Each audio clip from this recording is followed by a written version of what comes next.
Ha llegado la hora de tu programa Verdades de Potencia, con nuestro anfitrión, el presbítero Abner Alanis Rangel. Un programa de reflexiones, entrevistas, temas de desarrollo personal y cultura. Sean bienvenidos.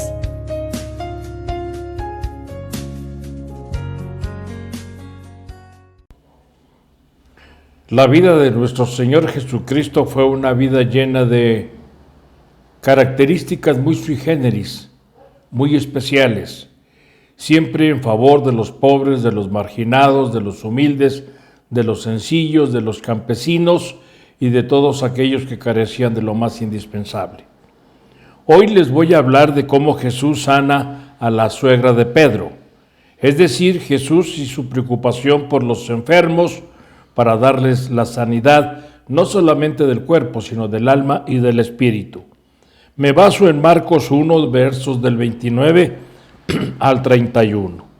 Jesús en la casa de Pedro. Una vez que terminó la reunión en la sinagoga, Jesús y sus discípulos fueron a casa de Simón Pedro. Parece ser que por aquel entonces el Señor se alojaba en la casa de Pedro. Qué inmenso privilegio para Pedro y su familia. La suegra de Pedro estaba acostada con fiebre, estaba enferma. Seguramente quería atender bien a sus huéspedes, pero la enfermedad no la dejaba.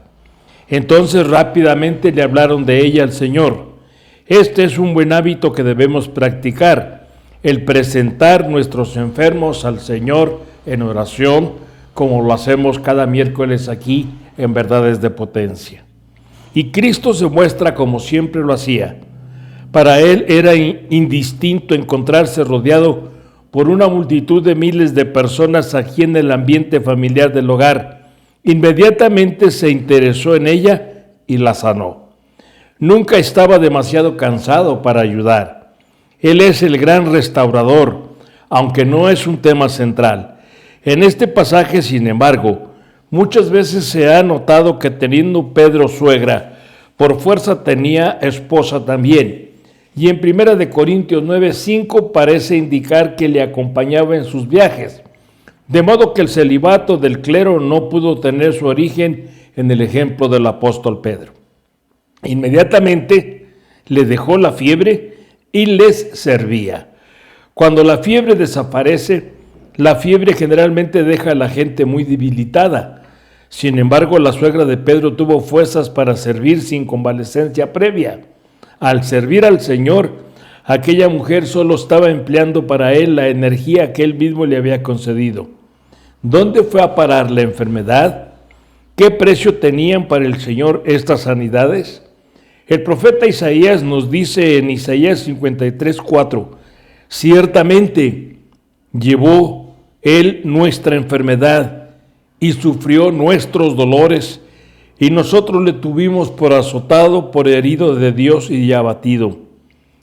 Cuando él puso y llegó la noche, una multitud que parecía como si fuera la ciudad entera, se agolpó a la puerta de la casa trayendo todo tipo de personas necesitadas. El día que había pasado era el sábado, el día de reposo, y los líderes religiosos prohibían cualquier tipo de trabajo, incluso cargar enfermos o ir al médico, a no ser aquí el paciente realmente se estuviera muriendo. Lucas 13:14 lo ilustra. Así que el cuadro que se nos presenta es realmente triste. La fama de Jesús se había extendido con rapidez por toda la ciudad, a raíz de lo ocurrido en la sinagoga, así que las personas querían llevarle a todos los que estaban enfermos y a los endemoniados, pero sin embargo terminan que estar esperando en su casa a causa de las restricciones que los judíos habían impuesto. ¿Existen este tipo de curaciones hoy en día?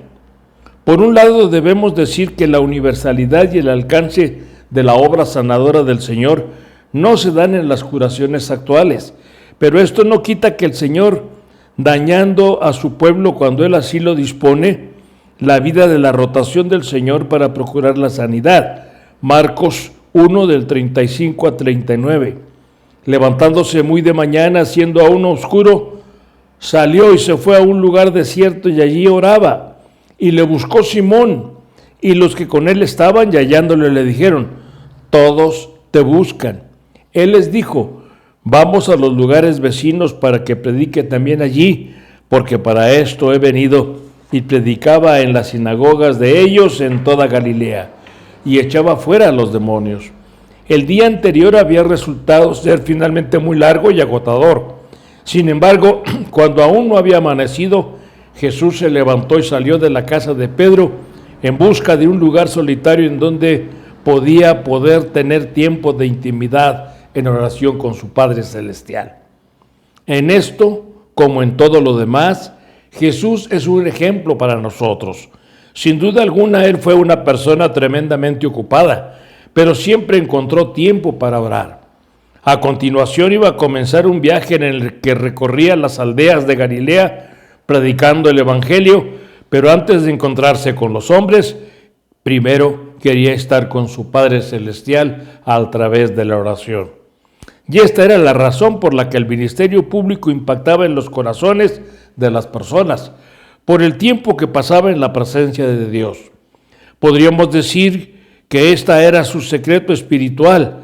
Para él, el éxito y la verdad es que no hay otro, incluso en estos momentos en que ya se extendía por todas partes su fama.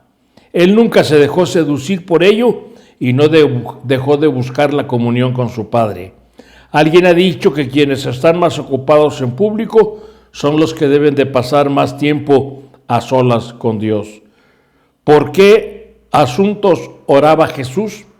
Seguro que había muchas expresiones de gratitud por las bendiciones recibidas, pero también el deseo de que el Padre fuera glorificado en el viaje que iba a realizar por Galilea, predicando el Evangelio del Reino. El Evangelio es preciado y predicado por toda Galilea. Cuando amaneció, la gente volvió nuevamente a casa de Pedro buscando a Jesús. Y fue entonces cuando probablemente se dieron cuenta de que Jesús ya no estaba en la casa. Así que rápidamente salieron a buscarle. En el pasaje vemos la emoción de Pedro y sus compañeros al ver cómo la fama de Jesús estaba creciendo y querían que él volviera rápido para que todos le vieran nuevamente. Pero como en muchas otras ocasiones, los planes de Dios eran los mismos que los de los hombres. Para empezar, tenemos la sensación de que Pedro interrumpió un momento sublime de comunión en el lugar santísimo y cuando lleno de orgullo le habló al maestro de cómo la gente le estaba buscando. Jesús no manifestó el mismo entusiasmo que Pedro porque su fama creciera, sino que sentía un hueco sin razón, la carga por aquellos que todavía no habían escuchado el Evangelio. Los discípulos no comprendían todavía aquí que Jesús, como el siervo de Jehová, no buscaba el éxito humano, sino la realización del plan de Dios. Ninguna de estas cosas humanas podía retener al mensajero divino de ir a otros lugares para predicar la palabra. Para Jesús era más importante lo que el Padre quería de él que lo que la gente esperaba de él. Vemos también cuál era la misión de Jesús en esta etapa de su ministerio. Vamos a los lugares vecinos para que predique también allí, porque para esto he venido. Él había venido para recorrer los pueblos rurales y villas sin mucha importancia, predicando la palabra del Señor, ayudando a los pobres, a los huérfanos y a las viudas, y predicando el mensaje de salvación, no solamente física, sino espiritual y divina. A Dios sean dadas la honra y la gloria. Amén. Unámonos en los motivos de oración que a continuación voy a mencionar. Oremos por las víctimas del alcoholismo y de las drogas. Oremos por Heriberto Nava y por su vida espiritual en Toluca. Eva Juncal por su salud en México. Enrique Telles, quien sigue padeciendo de un tumor en cuello y cabeza. Por el personal médico y de limpieza de hospitales. Que la vacuna sea de bendición para los vacunados. Consuelo a quienes han perdido un ser querido víctimas del COVID. Salud física y espiritual de nuestro país por las próximas elecciones. por la efectividad de nuestros gobernantes civiles y religiosos, por nuestros pastores jubilados y sus familias. El hermano de nuestra hermana Alma Vázquez sigue grave en el Hospital Muguerza en Monterrey. La familia pide que se ore para que se haga la voluntad de Dios. Oremos. Padre eterno, de toda gracia y de toda misericordia, tú que das amor, bondad, paz y fortaleza, Santo Dios fiel y verdadero, mira a todos nuestros hermanos que desde el fondo de sus corazones gritan en desesperación por una guía. Esta lista que presento delante de ti, lo hago porque tú eres el Dios de los milagros. Abre caminos en medio de la mar, levantando al pobre y al necesitado. Te pedimos que tu gloriosa luz llene la vida de quienes te necesitan, de aquel que busca ansioso por una respuesta. Señor, da libertad, da sanidad, quebranta el poder del enemigo, saca a todos de cualquier desesperación. Abre los ojos de los hijos para que acompañen a sus padres y desecha toda división familiar. Sana a niños que estén sufriendo en los hospitales. Sana a aquellas personas que sufren de esta aflicción que peligra sus vidas. Especialmente en este día te pedimos por los que han padecido por la tragedia del metro en la línea 12. Que nos des fuerza, entereza, paz y multiplique la alegría de la salud en todos.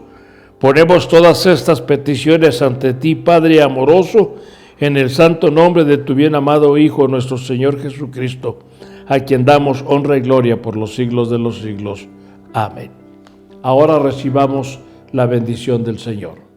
Que la gracia de Dios Padre, Dios Hijo y Dios Espíritu Santo quede con todos vosotros, ahora y hasta el día de la eternidad, en el nombre del Padre, del Hijo y del Espíritu Santo. Amén. Es así como llegamos al final de esta transmisión. Recuerda suscribirte a nuestro canal y darnos like en nuestras redes sociales como Verdades de Potencia. Gracias por acompañarnos. Dios te bendice.